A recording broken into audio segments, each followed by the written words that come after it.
Hope everybody is doing well. We've got another edition of the online dinner party coming your way from right here in Durham, North Carolina, as we like to call it, the Bull City. And I know a lot of people are paying attention to a number of things going on here and around the world, because definitely folks are following the political landscape and some people are following the sports landscape as well. So we do have a number of things that are going on in that space. I know that New Hampshire was yesterday, and both Trump and Biden won. So it looks like they're heading into a rematch of the last election and all in that space. And a lot of people are more concerned around sports. I know that my alma mater, Marquette, will be playing again this evening. We suffered two losses, and then we bounced back with two wins. So hopefully we can continue these winning ways with the game against DePaul this evening and all along those lines. And of course, a lot of people are enjoying the change in weather right here in Durham, North Carolina. We had a little bit of a cold snap and a cool snap, but now it feels like downright spring-like. It's like around 60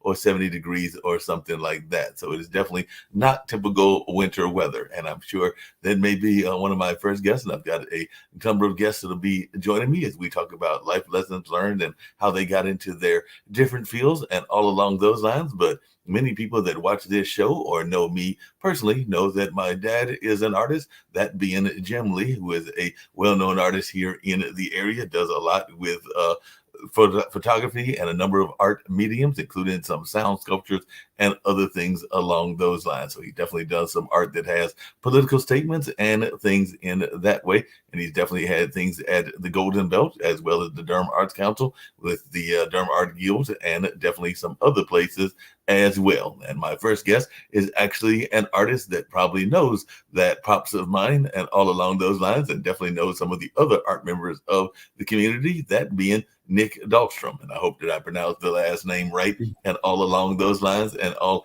in that space. But definitely glad to have you here. I know that some of my friends that are from the Pennsylvania area, and I believe that you've got that area as well. And one of my brother's dear friends, and I have other friends that are from that area, they weren't too happy because neither of their teams made it in football. The Eagles got eliminated, and definitely the Pittsburgh Steelers didn't do that well either. And I'm not sure which one of those was your team of choice, since I know a lot of people in that Pennsylvania area usually root for one or the other. It's kind of like New York with the Jets and the Giants. So I'm not sure which of those ways you were going and all along those lines, or if you have a favorite in this particular game that we've got coming up with Baltimore and Kansas City and San Francisco and Detroit. But definitely glad to have you here with me, Nick, and everything, and definitely looking forward to people learning more about you as an artist and an individual. Like I said, I definitely know that I've seen your stuff at things like Centerfest and definitely other places that I've been at, and all along those lines, because I've been involved with Centerfest for a number of years as an MC, as well as the Eno and other places. So just was reaching out to some of my friends that are in the art space. I love giving them a chance to talk about what they're all about and all in that space. So Nick, if you want to share a little bit about yourself, we can do that. And definitely you can tell me if you were a Eagles or a Steelers fan growing up, since I did see that you had some Pennsylvania roots and all along those lines. Yeah, I am definitely a Steelers fan. I grew up about 30 minutes outside of Pittsburgh, so um, definitely hard Steelers fan. Yeah, Pennsylvania is an interesting place because it's Pittsburgh and Philly on the two ends, and then there's like the Amish right in the middle that divides them. So it's a very interesting landscape. Yeah, kind of dropped off football a little bit, but the past few years I know the Steelers haven't been doing so hot, unfortunately. But yeah, is your dad Jim Lee? That is my dad. Jim Oh Lee my is God. my dad. Yes, that is my dad. I just made that connection when you were giving your intro, and I was like, oh no way. Yeah, I've met Jim a few times. But yeah, so I hail from Pittsburgh. I went to school in Michigan. I moved down here in 2014, so I've been here a decade and give it 2 or 3 months. I've been here, full 10 years. So definitely made some roots in the art scene. I think my biggest claim to fame community wise is I've had a figure drawing group going for about, 5 or 6 years now. So I started that when the Carrick was still around, and I know your dad was, on the Yeah. board of that and everything. So, yeah, I mean, that's been going strong. I've kind of moved to the Fruit, and now to where I have my own studio space at Golden Belt.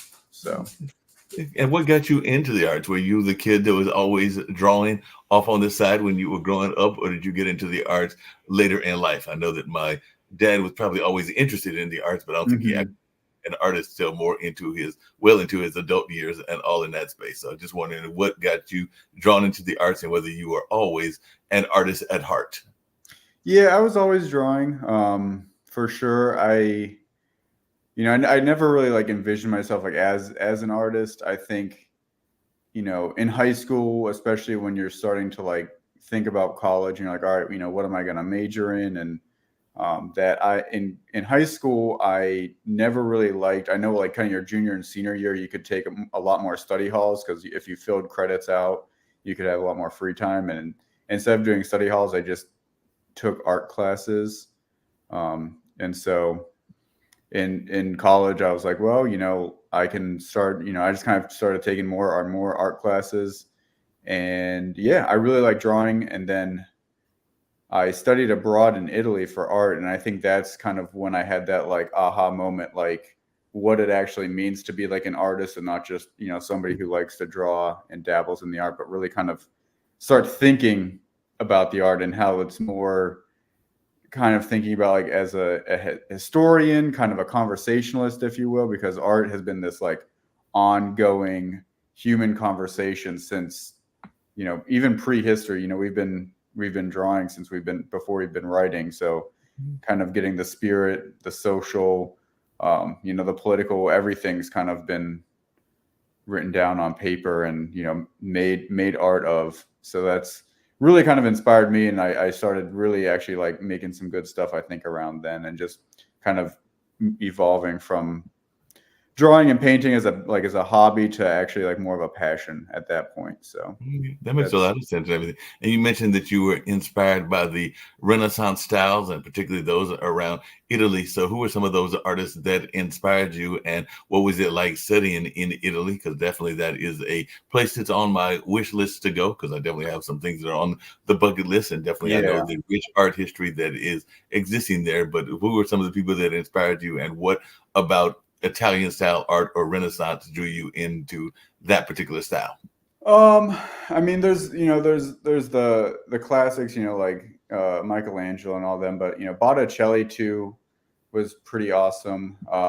It was, I think the most interesting thing was how artists weren't just painters, like they were also architects and kind of designed the city. So when I was in Florence and I stayed in the historic district, it was all around you and things, and like it was living and breathing, and like you saw how the arts actually like lifted up that whole city. So I don't know if it was like, I mean, they're all great, but Giotto and everyone, but like it was definitely more of like the vibe and how it was like a community thing, and how it was very pro Florence, and we went to different cities, and like how each city kind of competed almost through the arts by like what next level can they do. And that's kind of what brought the Renaissance up, was coming out of the Dark Ages and trying to like push both scientific and artistic methods forward, to understanding. I mean, that's why things kind of look flat and stacked all the way to Michelangelo, where you have that like, oh, like this looks like a real scene, and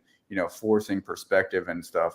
So I think there's a lot of psychology and science combined there, and it's a real like application of the human spirit, if you will. Yeah, no doubt. Going to bring in some of the other guests as well Yeah. very shortly. But one of the things that I was curious about, and definitely some of the other artists may have some things to think about this as well. But one thing that even on this network, people have said is that they think of art and art education as being a waste of time because they're thinking that artists can't make money. And you've actually dedicated yourself to being an artist. So, what is your answer to those that are critical of art as a field and everything? Because I know that even one of the founders of this network, sometimes I think he's being slightly sarcastic, but sometimes I think he might actually be serious, is of this notion that art education is a waste. And I'm going like, no, the art has actually helped with critical thinking and a number of other things. But I just wanted your take on that.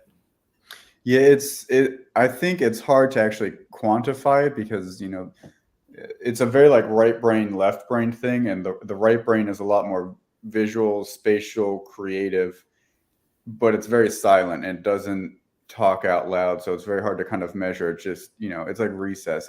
it seems like a waste of space, but when you don't learn how to be creative and kind of connect dots, even though you can't like verbally say what dots and how the process is happening, I think it just kind of puts people in boxes and makes things, you don't have those creative breakthroughs. Even if there's so many people that when I was taking art classes came from the science just to like kind of break away. And I think that's super important, where like, even if your passion isn't art, still having like an understanding of drawing or writing or, some creative outlet helps you like stretch that creativity muscle, regardless if you're actually going to like, take painting seriously and try to make a career out of it. But even just having a passion about it and learning how to do that correctly, I think is super important. And like, I mean, creativity spans everything we do in society.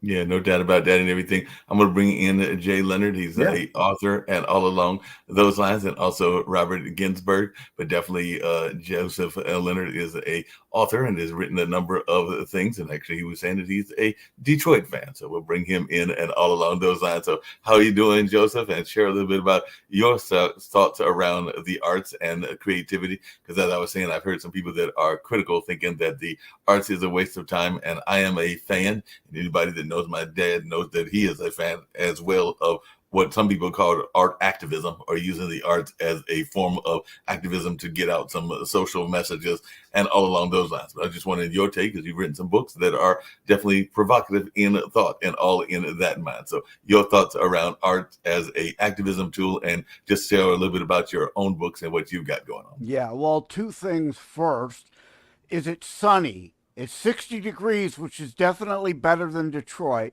but is it sunny? Because it's rainy again today. No, we're talking clouds here, so it's a little bit on the cloudy side. So well, it's not sunny. I need to hop a plane to Vegas then, not there. Okay, anywhere where there's some sun, I'm getting seasonal affective disorder, because it's been so dreary here lately. And the other thing is, my entire lifetime, finally the Detroit Lions actually amount to something.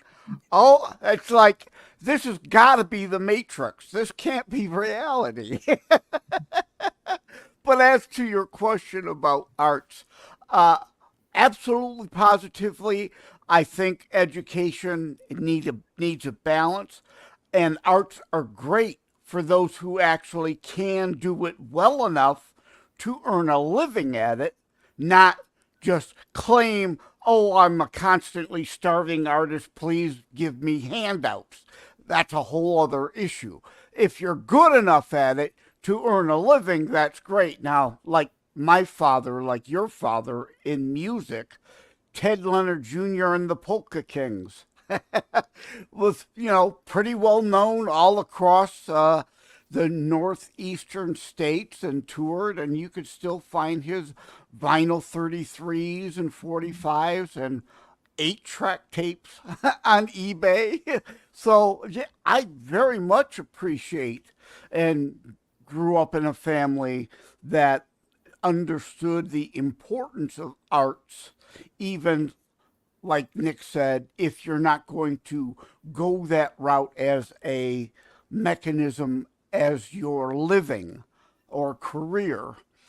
Yeah, that makes a lot of sense. This is for both of you, and I'm bringing in Robert very shortly as well. But one of the other things that I know people are wondering about, and you just kind of alluded to it, Joseph, is making a living as an artist. And some people think that that is next to impossible. And a lot of times people think about that work-life balance. And I know a number of artist friends of mine that also have to drive for Uber, drive for Lyft, do DoorDash or Grubhub in order to make ends meet, and all along those lines. So I'd love to hear from both of you how you manage, and if you're able to manage enough just off of your artistic careers, or do you have to do other things? I know a lot of people will say that they sometimes even have to teach and everything. So I just wanted your thoughts. I'll start with you, Nick, and then, like I said, we'll bring in Robert very shortly as well. But how do you manage that whole notion of having to pay the bills? Because we know that it's great we can sell the artwork, but that's not always the case immediately. Sometimes you got to hustle them and get those clients to buy the art. So are you able to do it just strictly off of the art, or do you have to go out and maybe do DoorDash, or maybe have a side gig or even a teaching gig? Yeah, so I definitely do not make that much money off of my art. I work construction full time as a kind of a project manager, so that's my full time job. But I mean, I don't think there's anything wrong. I mean, kind of going back to Joseph's point, I don't think there really is too much many artists who are like who claim to be a starving artist because they do have a hustle, and then like I don't say the art is the side hustle, but you have your main job that lets you have space, because I mean you have to rent a studio space or like have a space to create and things like that. That being said, I think pricing your art is always kind of difficult. Like the painting behind me, when I first painted it, I would have priced it at like $500, but breaking that down, like it took me about like 60, 80 hours to complete. And if you break that down, like if I cranked out like one painting like that a week, if that was even feasible, like I can't even live off of $500 a week. Like nobody can in these days. So and that's not even like counting like the supplies, the materials, the rent, and all that stuff. So you do kind of have to like build up, and so you do have to find that job that kind of allows you the energy and the space. I don't think I would want to have a creative job like as like a graphic designer or something, because I would probably get burnt out on creativity and drawing, and I like to kind of keep that for myself. And it does allow me to make stuff that I like making as well, instead of trying to be more commercialized and like pandering to other people. Like there's so many times where people are like, oh, would you paint this for me? And I was like, man, I'm not really like into that. That's not me. So I think kind of having that day job, if you do have that balance, actually gives you then the freedom to create what actually like is inspiring to you and kind of the motifs that you like to play with. But it is still an energy suck. I wish I had a lot more time in the studio and energy. It's always a give and take, but I think that's life, and you try to make room for what you have. Along those same lines, I'd like to hear from both you and Joseph. I'm bringing in Robert as well and learn more about him as well. But what is your take when people are not willing to pay the worth of the artist? I've had this conversation with my dad and have with other people as well, but there are a lot of people that want you to sell them the art and not necessarily buy it at what that worth is, and all along those lines. You just kind of alluded to it, and a lot of times people don't necessarily want to understand the amount of time that it goes in to creating the artist. They won't ask the plumber for free work, but they'll ask the artist for free work in a quick heartbeat, and all along those lines. So I just wanted your take on that, Nick, and definitely if Joseph, you want to jump in, and definitely I want to introduce Robert to the audience and learn more about him as well. But definitely if you'll share your take on that.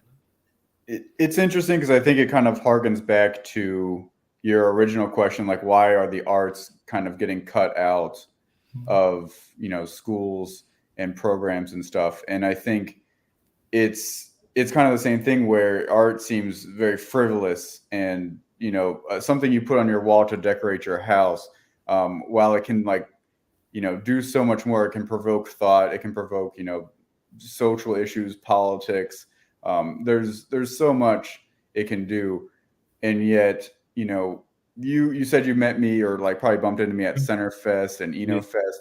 I'm having a bad relationship with those craft fairs. I don't think I quite fit in, and I've talked to other artists where they make I would make prints of my stuff because they're like, oh, it's a little bit cheaper instead of the paint, because like I can't even afford my own paintings if I were to buy them, which is all of that. But I make prints, so I'm like, oh, you can kind of still have the art. But I've had this interaction where they're like, oh, how much are your paintings? And I tell them, and they're like, well, I can't afford that. And I was like, well, I do have prints of my stuff. They're a little bit more affordable. And then they say, well, I only want original works. And I was like, well, it seems like we're at an impasse here, because if you can't afford, like, the original works are a lot more important than original. So it kind of comes down to that, where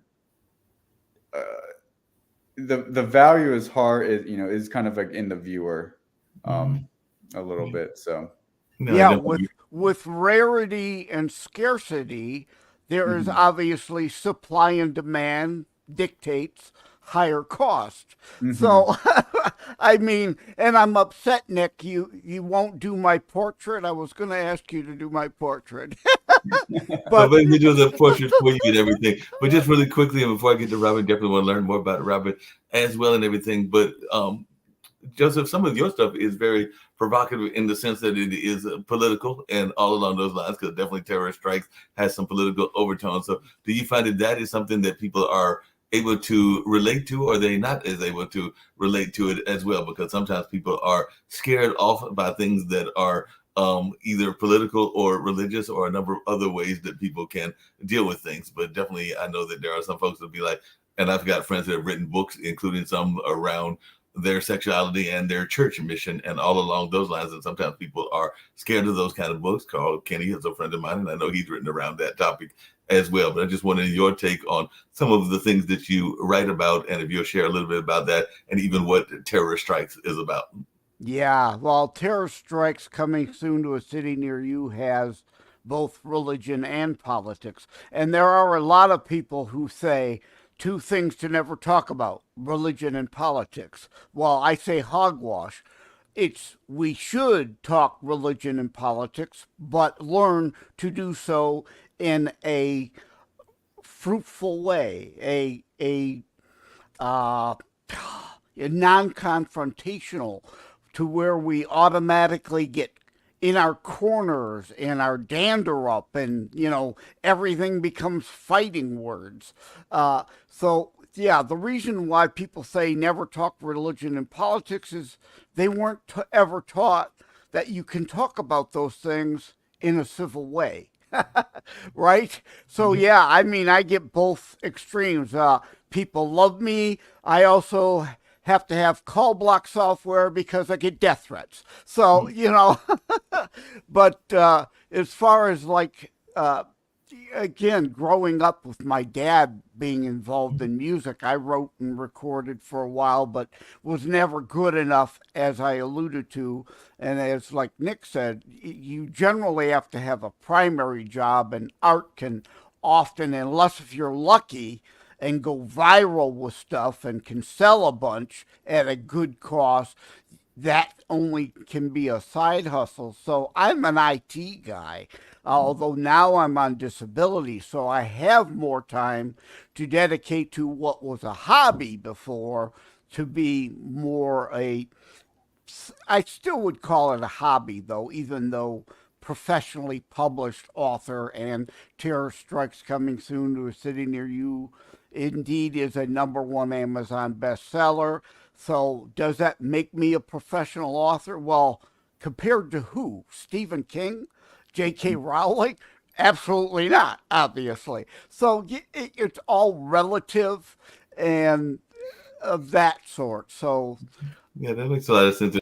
Robert, if you share a little bit about yourself and all along those lines, because I love having amazing guests sharing their stories and all along those lines. And I've also got Myra Ayers, who's in the arts world as well, who'll be joining us very shortly. And like I said, we got about an hour to go because it's about an hour and a half show roughly and everything. But share about a little bit about yourself, Robert, and what you've got going on. Because one of the things that I know a lot of people think about, and you might have some thoughts around this, and we kind of alluded to it, is this work-life balance and this notion of trying to balance work and life. And a lot of people fight that and all along those lines. But I'd love to hear your thoughts around that.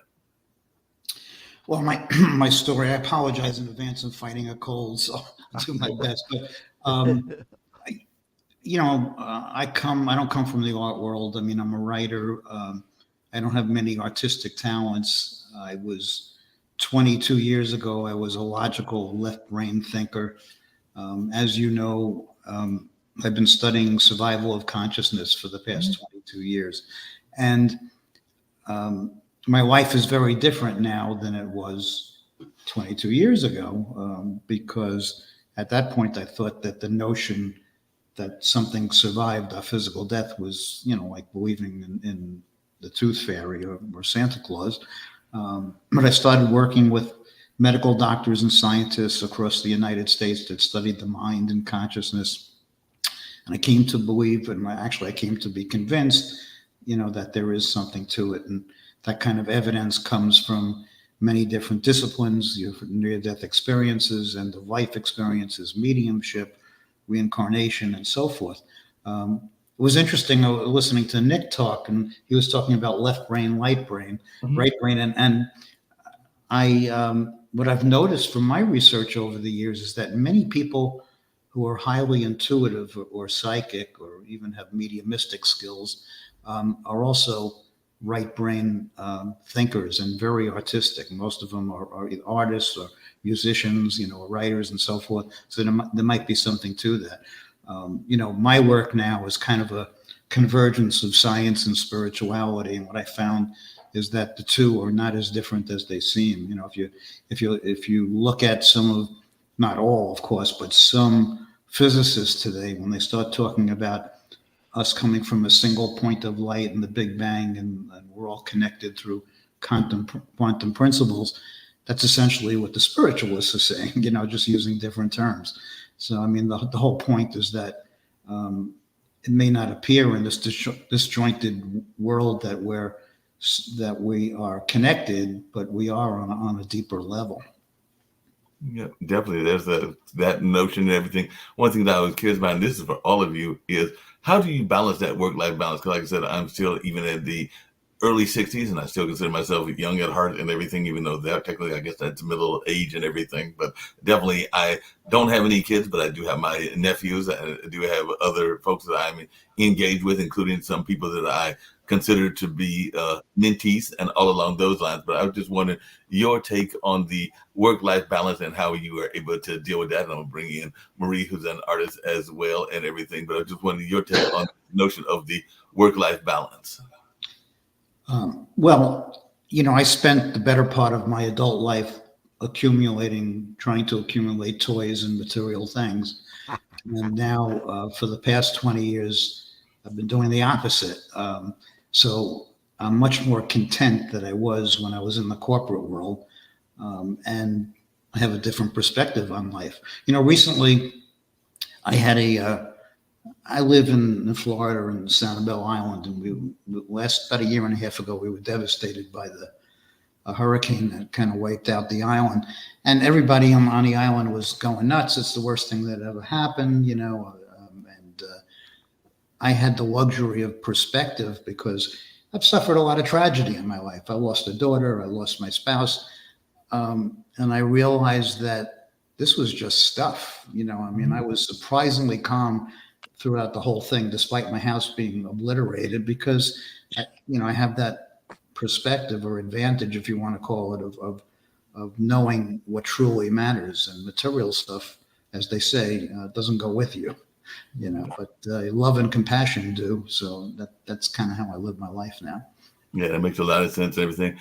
Marie, and I hope I'm pronouncing that right. If you introduce yourself, I've met you a couple of times through Clubhouse and some of the other apps, and I know you're involved in the arts as well. So if you'll share a little bit of your story, because part of what we do on the online dinner party is learn about each other and life lessons learned. So if you'll share a little bit about yourself, and we'll continue the conversation. Well, Mark, I am so sorry. I don't mean to be here because I'm on the computer. I wanted to do the show on the computer, right. And I'm there. It says only the host can see you, and the host may add you to the stage at any time and be ready. Then over to the left, I see myself. So I just played with my iPhone, but I have to sit here and hold it like this.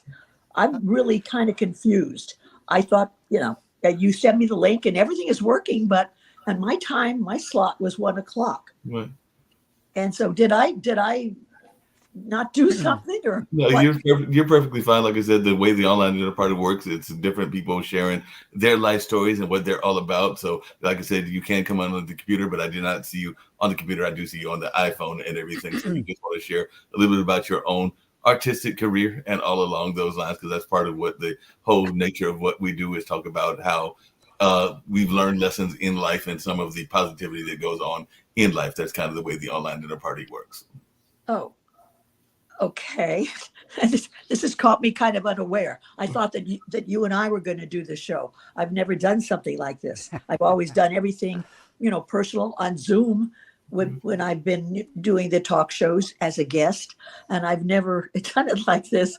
So what would you like of me? I'm going to hold my iPhone because obviously it's not working on the computer, but it looks good. So yeah, it looks good on the phone. So if you just want to share a little bit about your own story and your work, and we can do another one later on Zoom that'll be more one-on-one and all along those lines. But definitely you just share a little bit about yourself and your life. Well, I'm an actor, and I was in a rehab because I volunteer for the homeless. I'm their publicist. They're published, and and I take all the photographs, and then I write the stories, and I do everything. It's very time consuming, and it's wonderful. I do this for two different groups, and I also feed them as well as, and I've even cooked for 75 people. And so my foot got caught in the musician's cord while I was filming, and I landed in the hospital. Long story, I was there for all told 4.5 months. And it does something to you. You're in a little room all by yourself. And, I didn't have my earphones with me. I had nothing. So, and then in the other side of the room, there's a little roommate, and, they're sick. And oh my God, you really have to look at yourself. And I ended up taking lemons and making major lemonade. I sang, because I've got an operatic voice. I sang for 60 people twice with no makeup, hair in a ponytail, that ugly robe. And I sang Happy Birthday to 2 big birthday parties. And then people were flooding. They were flooding my room saying, oh my God, you're this, you're that, you're this or that. And if I would have known it was going to be like that, I would have had somebody film it, and it would have gone viral because I didn't look too good in that ugly robe. So that's that story. And so I had 2 surgeries. Okay, won't go into that.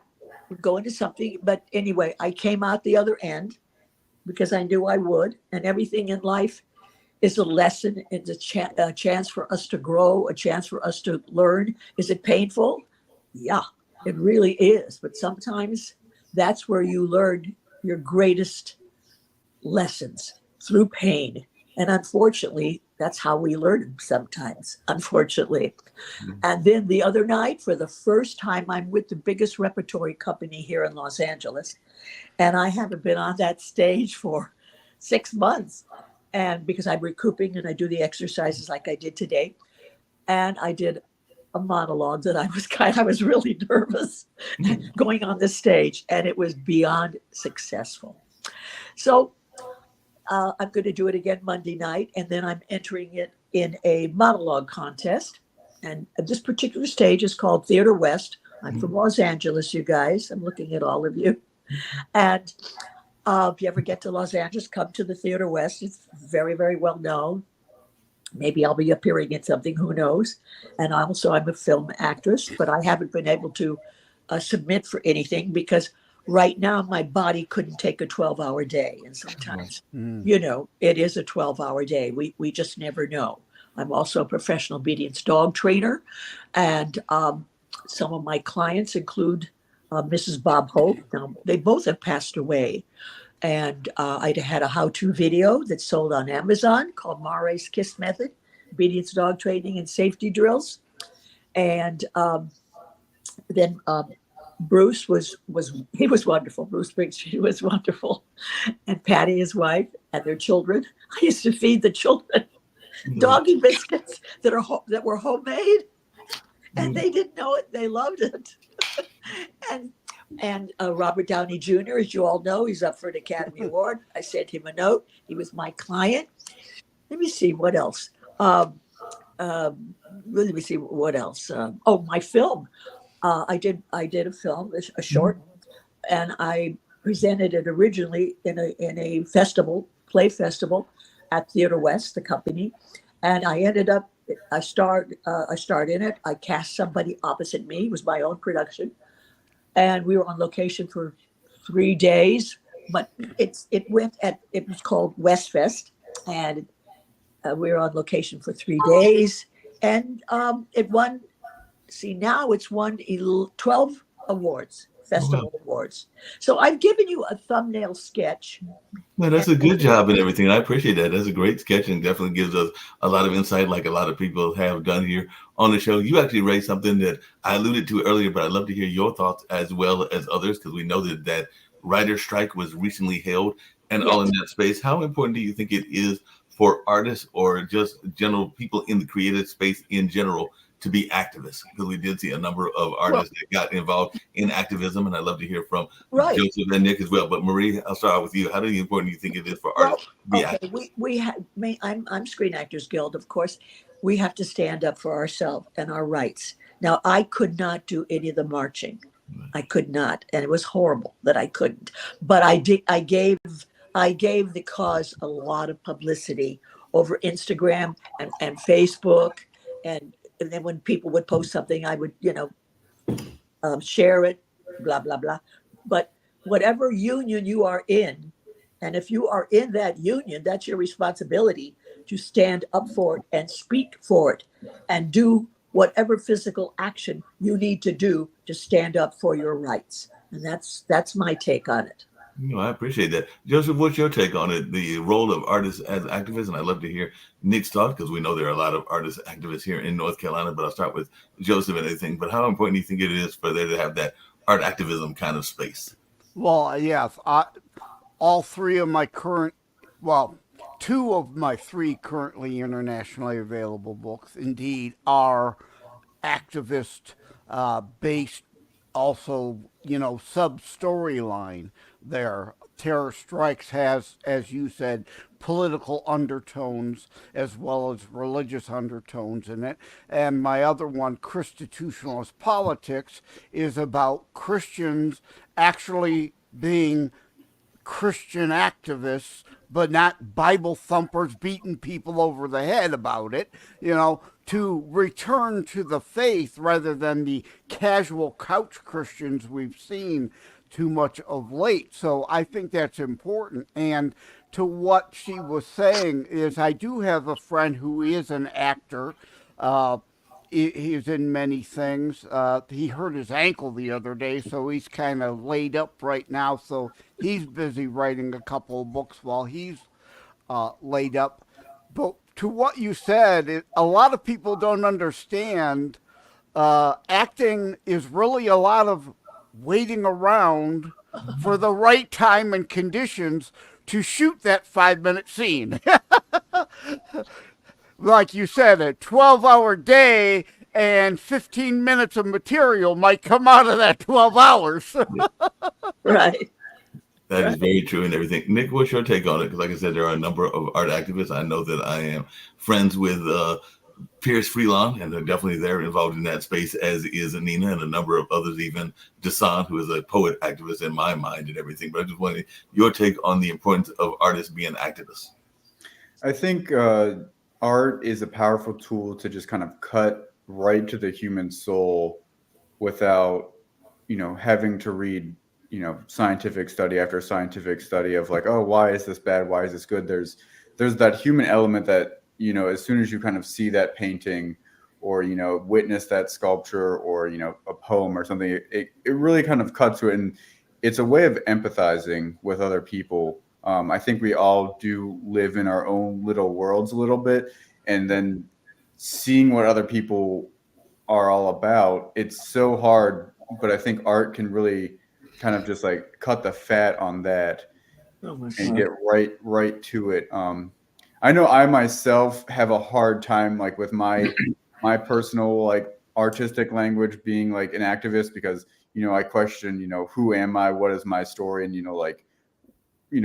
what story can I kind of tell, and like it's I'm not just kind of pandering or like being a white savior or this, that, and the other. I know, kind of going back to the Writers Guild thing, something I do kind of play around with is technology and art. I know AI is on the horizon for visual and written word and so many other things, and there seems to be a big backlash. And I love playing devil's advocate here, but I think there's a way to make art alongside of AI and use it as a tool instead of just trying to limit it and being like don't make art. I think especially, so I paint and I very much use the camera and the photograph in my works, and I talk about it like I make visual references to the camera versus the human eye, and that's a big thing. Like painters and photographers, I don't say they've been butting heads, but it's a conversation. when the camera became a little bit more mainstream and usable, you saw painting just kind of take off in a whole another direction, like from impressionism to post-impressionism, and then like it was an explosion of like abstract art where painting kind of turned inward into the human psyche, while photography could kind of take on the role of describing the outer world, and like portraiture and landscapes and all that. They still existed a little bit in painting, but I think painting responded that way by turning inward and kind of talking about the emotionality of humans, something the camera can and can't do, but it's a little bit harder. But, previous to that, painters, did a lot of portraits and, Bible stories and other, things that just kind of put that out there. So I think that's also part of activism as well, is like learning how to paint or sculpt or create your art with technology, not against technology, because it's happening and you can't really stop it. So I think learning to grow about it and talk about it is key. And Marie, along those same kind of ways and everything, I'd love to hear your thoughts, because I do remember within that strike and all along those lines, there were a number of actors and I think directors that were concerned that AI was going to eventually come and take those jobs. And there was this whole notion of licensing where voices can be used by AI and all in that space. I was just wondering your thoughts around that, because I did hear a lot of people, both in Clubhouse and in other spaces, that were concerned about AI, even to what Nick's talking about, taking their jobs and all in that way. But I do think that it is a tool, because like I said, I've got a dad that is an artist and he definitely believes in using a variety of tools, including sound and other things. So I do think that it is a tool that can be used, but I just wondering your take on that as one that has been in the acting field for a number of years. Oh, are you talking to me? Yes, talking to you, Marie. Oh, Yes. oh, you said Marie, and I went, oh, is there a Marie here? It's Marae. That's okay. Marie, my fault. I answered to everything. It's Marae. It's going to be very beneficial for major scenes where, like with extras. But like for me and what I do, if I do a show, I'm going to be covered by a contract. Okay. And my agent will go over it. So I'm going to be protected, and they're not going to be able to use what they did, what they portrayed of me or filmed. I'm not that technical about it. I'm still learning about it, but they're not going to be able to use it unjustly. And because I'm protected by the union and the contract. But like the gentleman said, we have to advance. We've got to go with it. And it is very beneficial in filming in many areas, in big scenes where they can't get all the extras, but then the extras must be paid in order to use their image. So it's contractual. And each person has to be responsible for themselves and make sure that they're covered. But there's a lot, I was doing a lot of listening to people who had knowledge about it, and we voted on it. And I think I do feel it's going to work out, and it's going to save time and might even make us more money in the long run. At least I hope so. Well, Bruce Willis is an example of that, as I said in the chat. Due to his aging and health concerns, which with me with health issues, I can understand and appreciate, he has sold his image rights, his likeness rights to the studio for cash now, for his likeness to be used in perpetuity. So yeah, there's that versus those who worry a studio might sneak language in a contract you don't catch that allows them to steal your likeness for future use. That's where, like in the 1981, the movie Looker, with Susan Day of the Partridge Family and Albert Finney, way ahead of its time, was on this. Looker, about what we're talking about now, as well as, of course, Al Pacino's kind of quasi follow up or remake called Simone or Sim 1, depending on how you want to pronounce it, because it's spelled S1M0NE.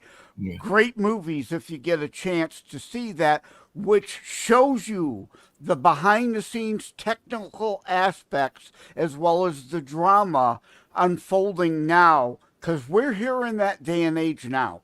Yeah, Right. no doubt about that and everything. Just really quickly, Robert, one of the things that I've been curious about, like I said, we still got about another 30 minutes or so to go and everything, but there's been in my mind, and you kind of alluded to it even with your thoughts around religion and around faith and everything, this movement around people coming more in tune with their faith walk, no matter what that faith walk is, whether they're Christians or whether they're Muslim or Hindu or a number of others. And it does seem like a lot of people think that we have to be in tune and aligned on a lot of different levels. And we know that there's issues around mental health, and a lot of people want to get physically more healthy. I know I need to get on an exercise regimen, and I'm just being honest with myself and all along those lines. And definitely there have been folks that have wanted to get more emotionally in tune and spiritually in tune. So do you think that we are having people that are moving in a direction of wanting to be more in tune in those four areas in general and everything? Because it does seem like it's becoming more popular these days. But I'd love to hear your take on that, Robert. Yeah, I mean, I think there's I mean, in the 20 some odd years I've been doing this work, I've seen a definite shift, and people are moving more to spirituality. Now, part of it are people like myself, the baby boomers, who never really thought about things that they're thinking of now. You know, what happens after, physical death, and also, what's the meaning of life? So questions that they never contemplated before, they start to now. With spirituality and religion, I mean, I found over the years that I got, I'm not religious at all, but I became more spiritual. I just think of spirituality as religion without the rules. I mean, essentially, the founders of all the organized religions today came out of the ages of mysticism, where they were doing things that would be considered new age now, but they're anything but, so I think that, I think we're moving in the right direction. It's a slow process, but people are more receptive. Listen, 22 years ago, when we used to get phone calls at our foundation about, some of the stuff we talk about now, people would be whispering on the phone. You could barely hear them. So why are you whispering? Because, God forbid that somebody overheard the conversation, they'd be labeled or judged or ostracized.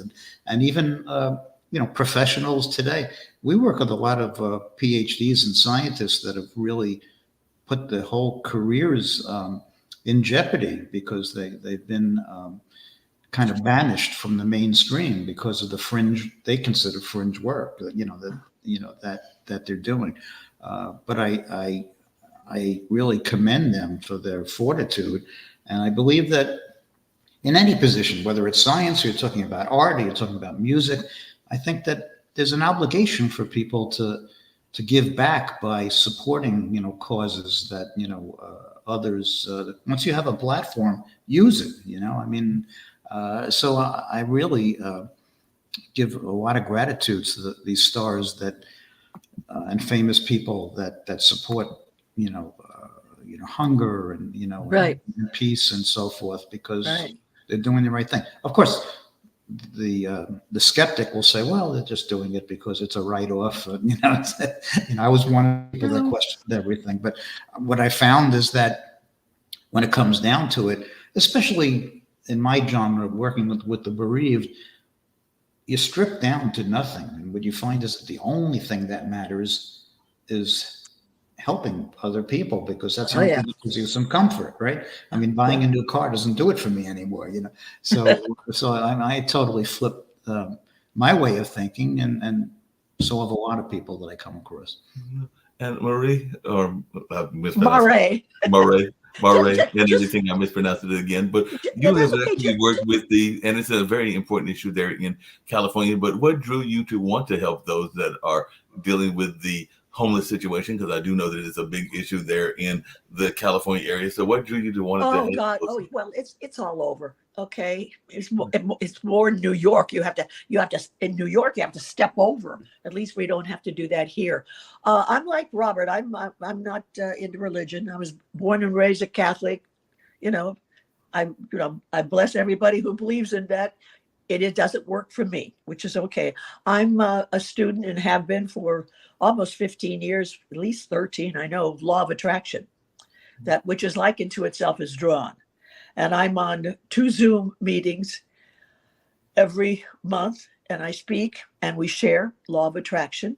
But what drew me to the homeless, I go to Church of Religious Science, which is non-denominational, okay? And I found out about it, and I just was interested. I said, well, I'll go see what it's like. And I served, and we served 150 people that first day. And I went, oh, this is interesting. I want to be a part of this because I'm a person, I give, and I think actors, that's what we do. We give of ourselves and our emotions. So that's just another way, a faucet for me to pour out and to give. And so I loved it. So I joined that group, and I was with that group. And then there was another group that served even more people. And they said, would you be willing to be with us? I said, yeah. And then I love, and I'm big on social media, Facebook, Instagram, and go to my page, you guys. Anyway, on Instagram especially. And I joined it, and it just gave me such a feeling I cannot tell you. It did more for me than I did for them. And I looked and I studied the faces, and they were so appreciative. And it's just the greatest feeling in the world to be able to do something for other people. Because when we do, we're really doing it for ourselves. And that's, I hope I answered your question. No, you definitely answered the question. I was actually just thinking I have a brother because as Nick knows, my dad is an artist. We talked about that a little bit here on this show, but it's me and my younger brother Malik, and he actually has a slingshot club. So if y'all know the Batmobile, that's what I like to think of it as, that Batmobile looking like a car and everything along those lines. But his slingshot club actually gave to a area that would be considered the inner city here in all along those areas that way, and all in that place. I can't think of the name of the community, but they fed literally 75 families during Thanksgiving, and I think they also went to Shirley Caesar's church during Christmas and made some donations as well. But like I said, their hobby is those kind of sports car kind of vehicles, but then they wanted to give back to the community as well. But Nick, you used the word earlier, and I'd love to hear your thoughts around this, and anybody else that wants to jump in, because it's a word that I hear artists use a lot, and I think that it is something that we all need to have more of. Sometimes I get frustrated that some of our politicians don't have it, and all in that space. But how important to everybody here is this notion of empathy? Because I've even heard people call me an empathic, and definitely I've had other people that talk about the importance of empathy in their life. So how important, Nick, is the empathy to you? And then I'd love to hear from everybody else the importance of empathy in their own lives. Yeah. Interesting. I'm going to kind of tie that into this next step I'm taking in my art phase, where I am trying to be more of a painter and, be more expressive and kind of, I don't say use that empathy, but, be open about myself as well as hearing about what others bring in. I think something that my art particularly does is, a lot of people see it and they just kind of stop and think and wonder, and it's a little bit of a head. So like it's almost a conversation starter in so many ways that I hear about them and then their thoughts about it. And I think it's a good way to open up and connect with other people than just be again some like decoration on the wall. And I think that's what good art is, whether you're sharing your story or you're kind of holding up a mirror to society. I think art does that a lot, and it allows people to share and be vulnerable, either both as the artist or the viewer, is great. Especially also, events and art events as well that, bring community together. So we're all not just kind of painting and doing our own thing. I know, especially in like the visual arts, it's easy to be very secluded. But bringing other people out and just kind of sharing ideas and techniques as well. It's just a great way to bond and meet people. And I think that's what creativity is, you steal other people's ideas, but, in an empathetic way where you talk to them and get to know them as a human being, and it kind of brings the story alive there. So Yeah, that makes sense. Before I hear some of the other thoughts about empathy, I did have another question for you, Nick. Do you ever get frustrated, because you kind of alluded to it earlier, when you feel that there are arts administrators that maybe don't have enough of a sympathy or empathy for the artists? Because I have heard that conversation going on as well, where sometimes there are people that are in arts administration that maybe aren't artists themselves or don't have a understanding of artists and don't give the artists their just dues and everything. And I think I've seen that in the festival scene, where sometimes artists aren't paid what they should be in terms of music, and sometimes the artists are placed in kind of interesting situations, like when the band is literally on top of them and all along those lines. And as an MC, I can relate to that, and I can definitely enjoy the music, but I can also understand y'all's issue as well, because you don't want the as you're trying to sell the art, to have it drowned out by the music and all in that environment. So I was just wondering your thoughts around whether arts administrators are doing enough to have a understanding of the artists they are working with. Yeah. I think in Durham especially, there is, and it's not everywhere, where Durham in the Triangle area became cool because it had an authentic feeling art scene. And I think a lot of people are using that and not really supporting that. The arts are kind of getting pushed more and more out of the downtown to make room for businesses and corporations. So like they're saying, come to Durham, we have a lot of culture, and yet, nobody's heard of the Third Friday Art Walk around here, but they live in Durham, or, they, kind of have art. It's more of a prop. It's a little fake than actually supporting it. It's like, look, here's the arts, but, don't pay attention to them too much. We're more of decoration.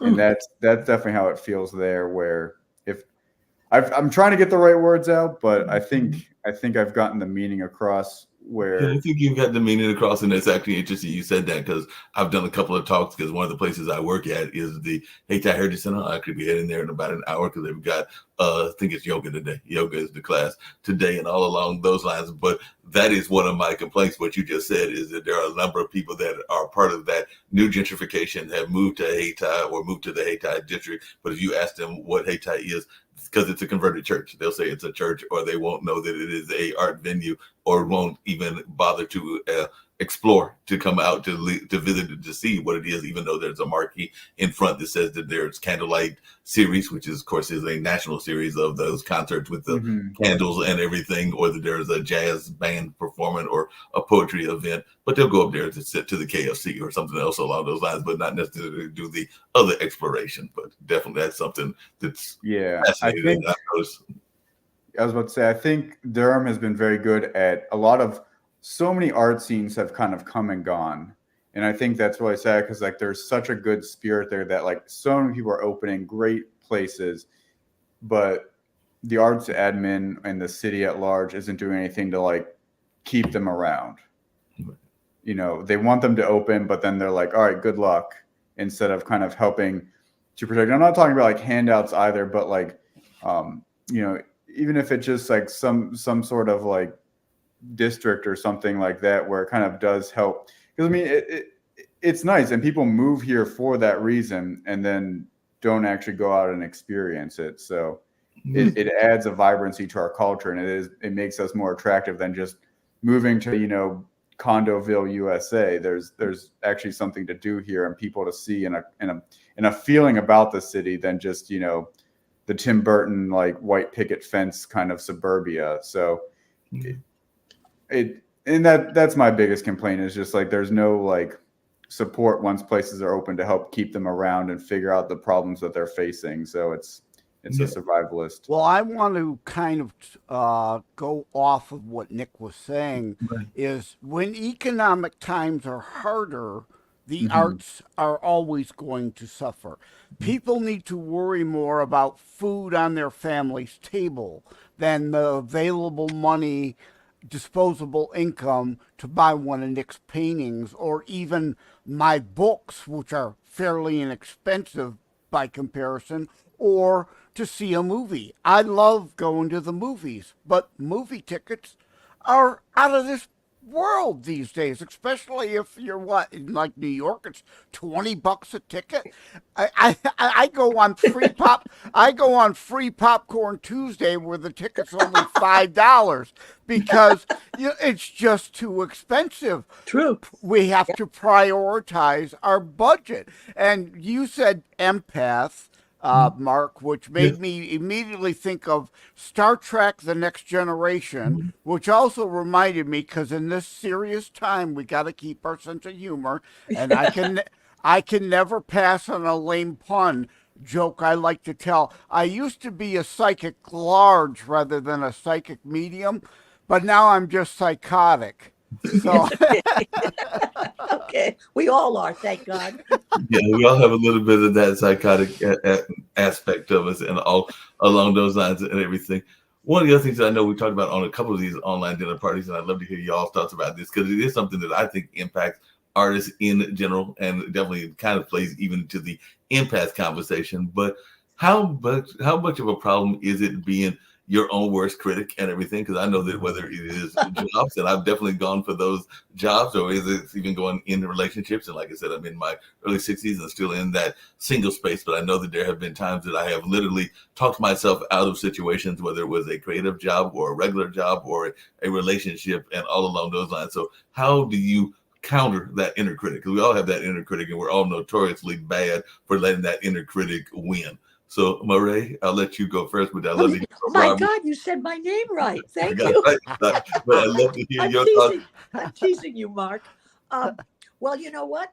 I've got to say this. My all-time favorite book, besides all the law of attraction ones I read, is The Four Agreements.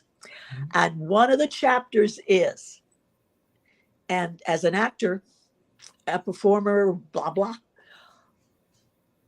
do your best. Okay. And that's all you can do. And could I do it better? Maybe an hour from now or the next day? You may, okay, but that's later. But at this moment, I did my best. And a couple of times on a couple of my auditions, I know that I sucked. Okay. But I still did my best. And it's hard to let go, because especially actors, we want validation. We want love. We want, oh, you were good. Oh, you were this. Like the other night on stage, I was so nervous because I hadn't been for 6 months, and yes, it was highly successful, but it could have gone the other way too. And there would have been a lesson there. Okay, but I did my best at the moment. That's what I would have had to say. I did my best at the moment. I'll go back to the drawing board. I'll revamp, rework it, and go out there and do it again. Because, the biggest lessons you learn is when you try something and you fail. Look at Graham Bell, look what he went through to do what he did. And how many times he failed.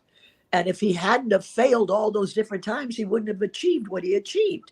So that's why the Four Agreements, and I love all the chapters, but I love that one because I say to myself, I did my best at the moment. Okay? And there will be another moment. Yeah. That's it for me. Appreciate it. Robert, how about yourself? How do you deal with that inner critic? We all have it, and definitely sometimes we even have it when we're going through hardships, including grieving and all along those lines. But how do you deal with that inner critic? Yeah, I'm my own worst enemy. I've done hundreds and hundreds of interviews over the years. I've been doing a radio show since 2005. I've never listened to one thing because I can't stand the way I sound. And then. When you talk about empathy, I can make the argument that having some degree of empathy, experiencing the feeling of others, is essential to being a human being. I Right. mean, if you look at the worst characters in our history, they have no empathy. And we do 4 grief retreats per year. And these are gatherings of people that have suffered various losses, and I have various practitioners there and grief professional and so forth. And actually, in the Netflix Surviving Death series, I gave them access to film one of these retreats. By the way, Joseph was talking about, the nature of acting. I'm not an actor, but Netflix. We all are actors, okay? Yeah, and Netflix filmed 70 hours with us, 70, and that was edited down to 25 minutes of content. So I got my taste of what what that's like, and I've been burned over the years many times. I've been ambushed by news stations and in various documentaries. So, I mean, I sat down with Netflix for 4.5 hours before we agreed to do it, going over contracts like Murray mentioned. And but I think what my point was, when I come home from these retreats, which I run, takes me 2 or 3 days to recover, because you have the experiencing the feeling of others, which is is empathy, can be devastating, and it makes you not function, and eventually I rebound and you go back for the next one. So I think it's essential, and there are some people that don't criticize themselves, going back to your other point. I mean, I can mention some in politics, but people. There are very few people that are totally comfortable with themselves. I mean, I'm certainly not, and I'm always criticizing everything that I do, and even when I write a book, I think it's good while I'm writing it, and then afterwards I say, oh no, this is a piece of shit. I can't, and then I give it to somebody else. I say, no, this is good, and have to talk me, So I totally relate to that, and I could just imagine what artists go through after putting your heart and soul into something and then questioning your work. I mean, that's rough. Well, you've got to grow a thicker skin, That's even what people say. to your own inner critic, like I discuss in How to Write a Book and Get It Published, because I know there are a lot of people with some great stories that have something to offer the world, but that inner critic prevents them. Well, I don't really know what to do, or this isn't really good enough. How to Write a Book and Get It Published helps them get past that. And I say in that book, there comes a time things could always be better, right? Or different. I go over my books all the time before publication date nears, rewording this, shortening that, lengthening, right? But there comes a point where you have to say, okay, this is now a deadline, and I have to meet that as a deadline and go forward, or you indeed will stay stuck in your own muck for the rest of your life. Right.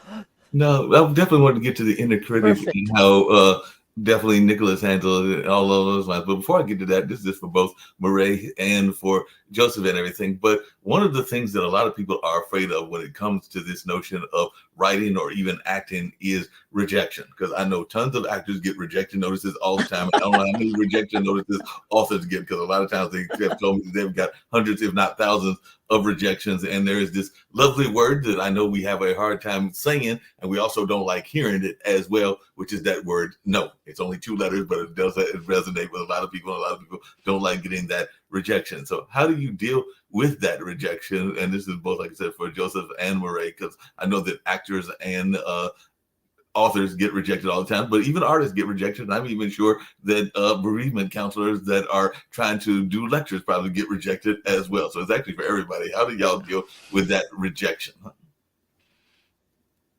Well, I'll go ahead. Right? Oh, okay. Next. Rejection. You can't take it personally. You can only do your best. and you get a no, does it hurt? Does it sting? Yeah, we're all human. But you must find a way within yourself to know that it was a learning process. You did it. The main thing is you showed up and you did it and you did your best. Okay. Then you let it go. You go have an ice cream, dairy free for me, and you move on to the next one and the next one. And that's what you do. And you've got to find it within yourself to love yourself so much that you know you did your best and you let it go. Because I've certainly had many rejections, and you just move on and you go on to the next. And that's what you have to do. It's a process. It's a growing and a learning process, but you've got to let go. Got to get low, let go of that. It's the past. You already did it. It's in the can. Now move on. You gotta learn that for whatever reason in life, not everybody's gonna like you, nor should you care if everybody doesn't like you. Right. Right? And you're not right for every part. No. And in the publishing industry, like I go into how to write a book and get it published, 99.99999 ad infinitum % of all people submitting a book will be rejected because they want to go with the established stable of horses they've got, proven that make them money. But today, there is self and assisted publishing options. Right. So your book can still come out. And again, like thicker skin. Again, not everybody's going to like you and your work. So reviews, I go into that. You're going to get some negative ones. Right. You've got to shake it off. Unless if somebody is saying your grammar is bad a million times, well, then take that criticism to heart. You might need a better editor.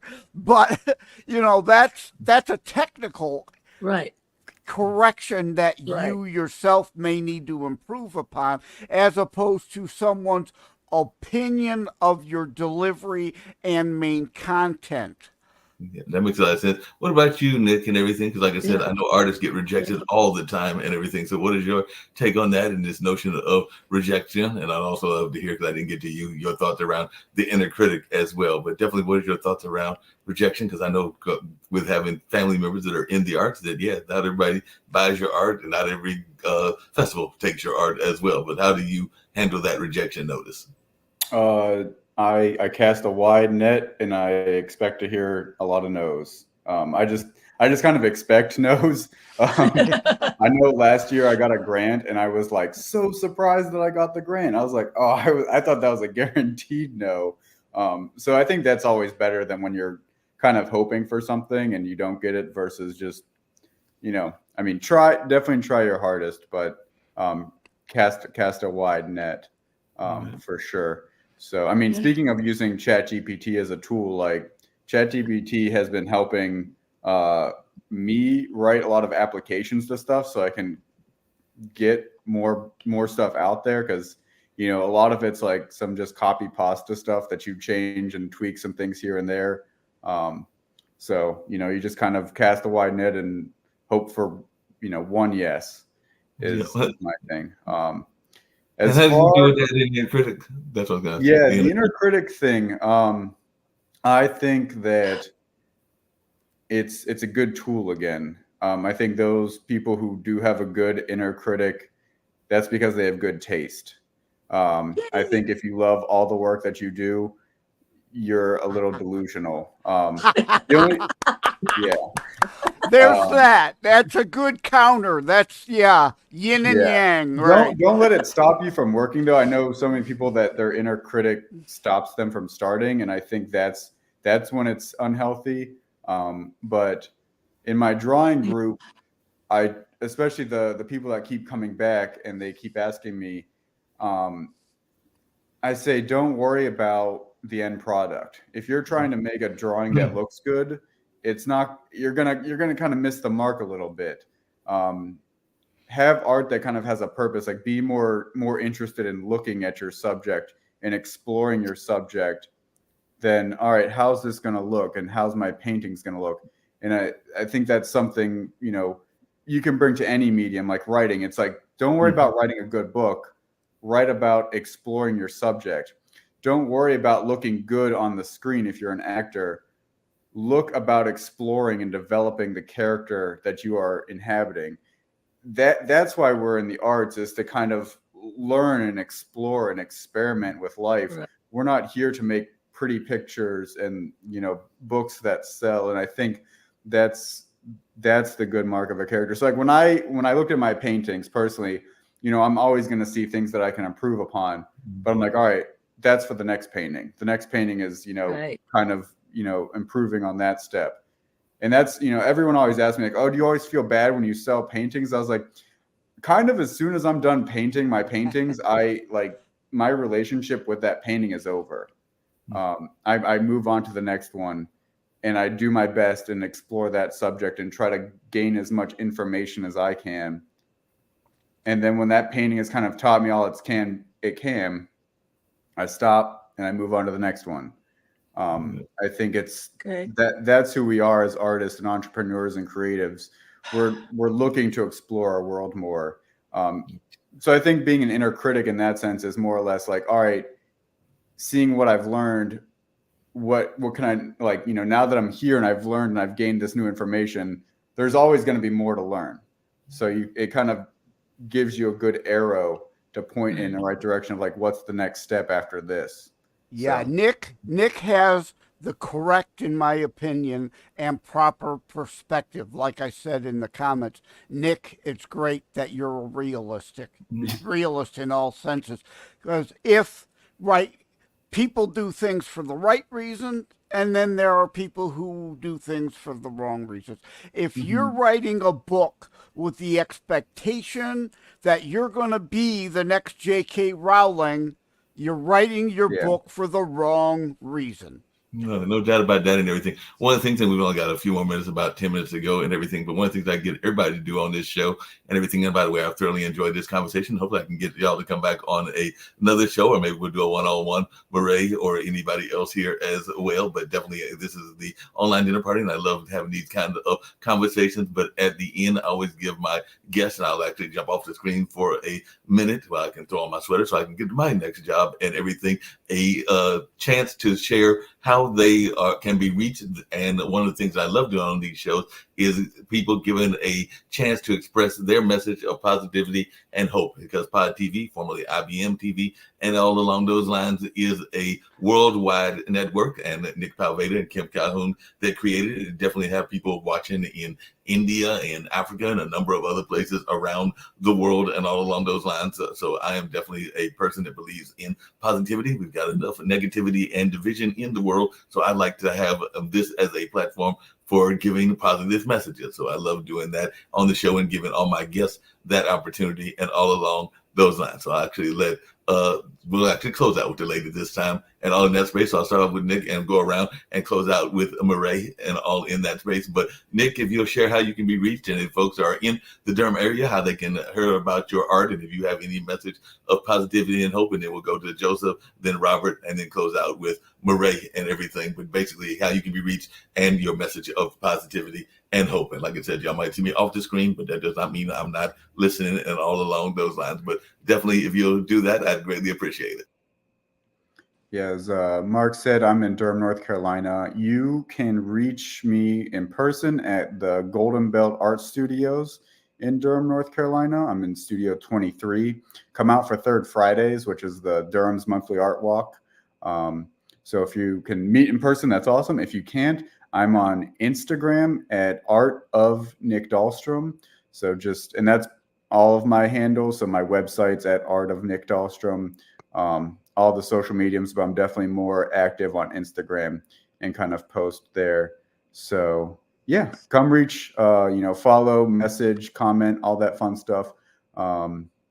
But yeah, and my inspiration or my message of positivity is kind of banking off of what I just said. Is like, go and approach life with curiosity. You know, go and do something and be curious about something, like whether you're painting and you just want to learn more about what you're painting, or go and taking a bike ride to go and see the world as much as you can. Approach life with curiosity, and be willing to change your mind if you can. And that's it. Forgot who he said was up next. Joseph, you can be up next. Oh, okay. Thank you, Nick. Thank you.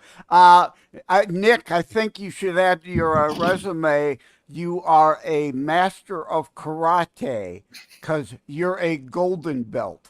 Yeah. There actually is an artist down the hall from me. He's like into like samurai sword fighting, and he's got like a bunch of samurai swords. So I think he's the master of karate. But as for me, you can find me easiest at josephmleonard.us. That's my main personal author site. It looks like Leonard. It's not French. It's actually Polish somehow. Leonard without an O. josephmleonard.us. And or check out my podcast, Christitutionalist Politics, available anywhere podcasts on 15 different platforms. So virtually anywhere you find podcasts, you can check me out those two locations. And yeah, you can see in my background, if you see this on video, I'm in a southern suburb of Detroit. You can see the Detroit Rensen back there as the Detroit landscape. As much as I hate the winters, I do choose to stay here. Okay, I guess it's my turn. Website for our foundation is foreverfamilyfoundation.org. I write a blog on beyondthefivesenses.com. My books are The Medium Explosion and My Life Here and There. I don't know what else to tell you. My email is robert@foreverfamilyfoundation.org. And I would just like to say that what I try to do, recognizing that there's nothing, we live under illusion of permanence that's instilled upon us. And I live my life now. I wake up every day as if it was going to be my last day. So if I need to say something to somebody, I say it. If I need to do something, I'll do it. I don't plan. I take it as it comes. I have no expectations. So I think that if you live your life that way, you can lead a fuller life than if not. Before I get to Murray and everything, and then we'll close out with maybe a PSA here and there and everything. But I'm just wondering, because the thing that I didn't get to you, Robert, and everything, how important do you think it is? And I think that a lot of artists would agree with this as well, to be connected to the ancestors and to those that have gone on. I know that a number of artists, including artists here that are friends of mine that have passed on, I still resonate with them, even though they're not on the planet. Baba Chuck Davis, and I know that Nick knows him. I still feel that he is in my presence, even though it's been several years since he passed away. And there are a number of others that have passed away that were artists or family members that I still feel connected with them, even though they are no longer here. I just wanted your take on the importance of having that connection to the ancestors. Yeah, well, if you look through history, many of our greatest artists and musicians and writers and scientists got inspiration from information that they don't know how they got it, but they just described either in a dream or some sort of thought or vision. It appeared, and they acted upon that. So I think that we're only aware of our known five senses, but there are more senses than we only see 1% of the universe. So I think that it is important. I mean, I was not one. I really thought I had no intuition, but once I kind of bought into it, all sorts of strange things, started happening. So I think it is very important. As I mentioned earlier, a lot of people back in the day and thousands of years ago regularly communed with their ancestors. As a matter of fact, there were tribes that before they would start their day, every day they would meet and everybody would talk about their dream visions, and they would base their daily activities upon the collective information that they receive. I mean, I can get into all sorts of things we don't have time for now, but there's certainly a lot of evidence that shows that our minds, or if you choose to call it our soul or our consciousness, can act independently of our physical brain. And there's evidence for this, and I've participated in countless research projects on this. And if our minds can act independently of our brains, it's not that far-fetched to believe that once our brains are gone, once our bodies are gone, that something continues on. Yeah, no doubt about that. And we'll have to have you come back and go deeper dive in this on another online dinner party or some of the other shows. But Murray and everything, if you'll share how you can be reached and any message of positivity and hope that you would like to share, and then we'll get ready to go. And Nick, I would love for you to see my paintings. I haven't painted in quite a while, but anyway, I relate to you as that kind of an artist, and I know, you know, you're painting, you got to walk and say, okay, I'm done, I'm finished. And anyway, yeah, so I love that I got to meet you. Anyway, you can reach me because my name is up there, Maray Ayres. Okay, just go on Instagram, and I would love for all of you to scroll because I have some videos. I have to get, I get rid of a lot of them because they take up too much space on my iPhone. But I've got a couple of reels. I've got a lot of stills of my acting stuff, a lot of foodies, and I think my Instagram is a very exciting site because it's everything. It's like a stew. You put everything in it. Even if it's vegan or vegetarian, you put all kinds of ingredients in it because I get bored with just one thing. I like to have a lot of things going. But anyway, just look me up on Instagram and have fun scrolling, and you'll enjoy. You'll see my neighbor's cat that loves to come here, and I give him food, and he takes a nap with me. And when I meditate, he's there with me. You'll see him. You'll see squirrels. You'll see many things. You won't be bored with my Instagram. And then I switch over, I push it over to Facebook, but Facebook doesn't mean as much to me, but I have to do it.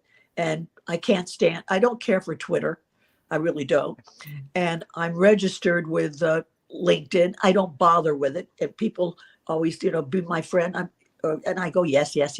But I don't engage in Instagram at all. Very little in Twitter. I use all just professional. It's Instagram. So I hope you all get to look at it. And maybe I'll put one of my paintings so that Nick can see it. Okay. It sounds good, everything. And your message of positivity and hope. And then, like I said, we'll go out with a PSA or two, but I've thoroughly enjoyed our conversation and look forward to having you back all at a later date and everything. But a message of positivity and hope that you'd like to share with our global community, Murray. Positivity and hope. Okay. You know what? I realized when I was in the rehab, I've always kind of known it. My goal in life, and I think it was before then, but it really solidified. How much love can I give out? Just to walk down the street and look at a person and smile and feel that I'll never see them again. And I had it Monday night because the weather was nasty. So I took an Uber instead. And I made that person feel needed and wanted, and I engaged with him. And that's why I was probably the most popular. They told me at the rehab, I was the most popular person that ever went there because this man named Joe, nobody talked to him. He was the maintenance man. He'd come in every day to say hi to me. And then the lady that would clean all the rooms, the same thing. And yeah. Wow. So how much love can I give out? Yeah. And I'm not a Pollyanna, believe me, I'm not. But that's what I do. And I've learned many, many things until one of the things I've learned is and it's a hard one not to judge, because until I walk in that person's shoes, I can't really judge them, you know? Yeah. But also too, I do not choose to be around toxicity. Yep. And that's a choice. Yep. And That is definitely a your higher self will go, uh-oh, go away. Don't stay there. I have a girlfriend I'm helping right now. And I said, well, you know what? You're part of the problem, honey. You're there. Okay. Yep. I see you. I see you with your hands. We agree. Yeah. So that's, Definitely agree with you on that and Yay. everything. yeah. Well, I greatly appreciate that, and that's some very powerful message that you left, Murray, and everything. So definitely stay away from that toxicity and all along those lines. And it's Gonna go all out with this. around. It's Yep. all around. But I don't, you know what? You got to love yourself so friggin' much that you don't allow it. You don't allow it.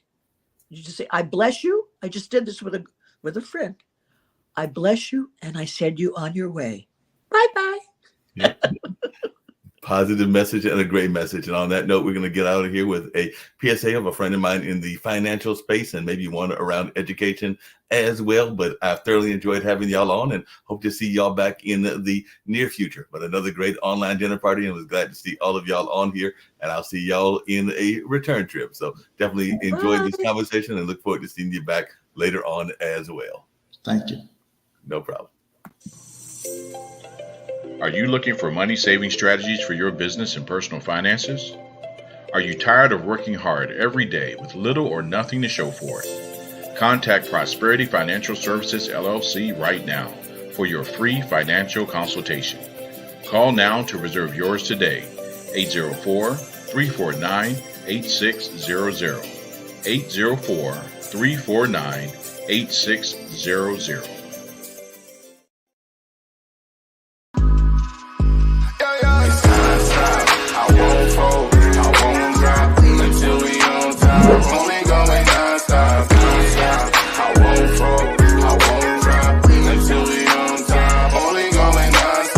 I want to thank everyone for coming to the 2020 TAF Awards. This was a show like no other, people. This is the Grammys for dignitaries, educators, and support staff around the state of Oklahoma and worldwide. We cannot do this without the support of the people. So we thank you.